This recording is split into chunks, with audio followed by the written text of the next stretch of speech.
Hello everyone. This is Janvi Gaur with registration number 2139439, pursuing Masters in Data Analytics from Christ University, Bangalore. Let us look at the case of right to press, the Romesh Thappar case. The case of Romesh Thappar versus the state of Madras in 1950 was the first to squarely address the right of free press.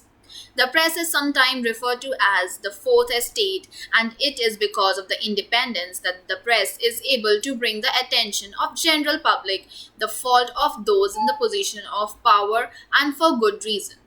Multiple important Supreme Court judgments have altered the landscape of Indian polity and law. Come on, let's look at the Romesh Thapar case. The background of this case: the petitioner was the printer, publisher, and editor of the Crossroads, a Bombay based English language periodical. The entry and dissemination of the newspaper were prohibited in erstwhile state of Madras under Section 9 1A of Madras Maintenance of Public Order Act in 1949. The petitioner filed a writ petition before the Supreme Court in reaction to the prohibition, claiming that the Act's power were an unreasonable restriction on freedom of expression under Article 19 of Indian Constitution.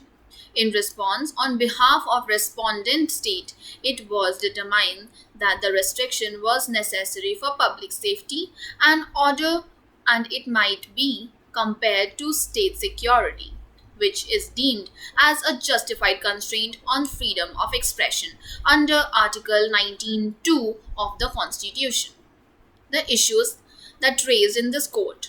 The question before the court was whether the order issued under Section 9 1A of Madras Maintenance of Public Order Act was in violation of Article 19 1A of the Constitution or fell within the limitations set out in Article 19(2) of Constitution. The court also had to decide whether the challenged provision was unconstitutional under Article 13(1) of Constitution, since it violate the basic right of free speech and expression. The Advocate General, appearing on behalf of State of Madras, also raised an additional argument, arguing the petitioner must first approach the High Court under Article 226 and then proceed to Supreme Court after exhausting that remedy.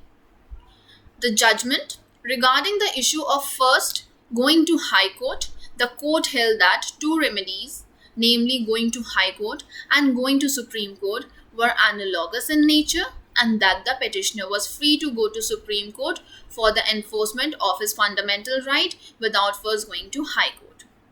While deciding on the legality of impugnment order prohibiting the weekly magazine's admission and circulation in particular section of Madras, the court stated that freedom of speech and expression include freedom of idea propagation, which can only be achieved through distribution.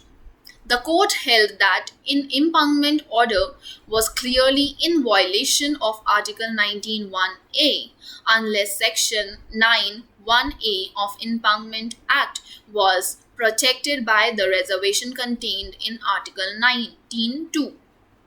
The court looked into the origin of Madras Maintenance of Public Order Act, which was found in Government of India Act in 1935, and the Constituent Assembly debate in order to determine legality of Section 9 1A. Finally, the court utilized the doctrine of severability, which examined whether serving or deleting a provision from legislation alter the legislative intent behind the enactment, and if it does not, the challenged section may be found invalid.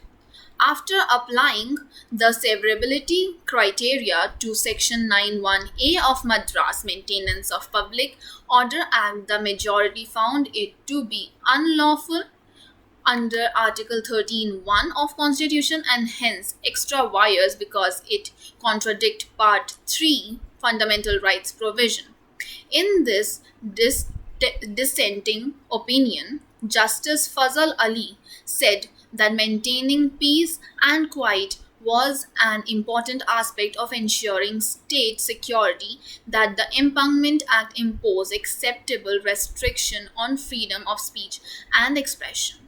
The conclusion came out to be it's worth noticing that this decision came at the time when post constitutional India was still in its infancy.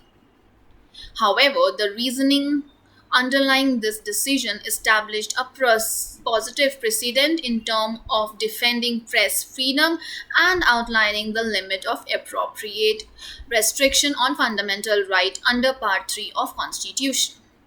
By limiting the state's ability to interface with individual right, the court opened the stage for later decision that championed the cause of individual against the strength of the state, instilling widespread faith in judicial branches, high level of integrity. In 1951, the parliament revised the constitution in response to the verdict with the first Constitutional Amendment Act in 1951 introducing public order as permissible constraint under section 19(2) on freedom of speech and expression 19(1)(a). Thank you.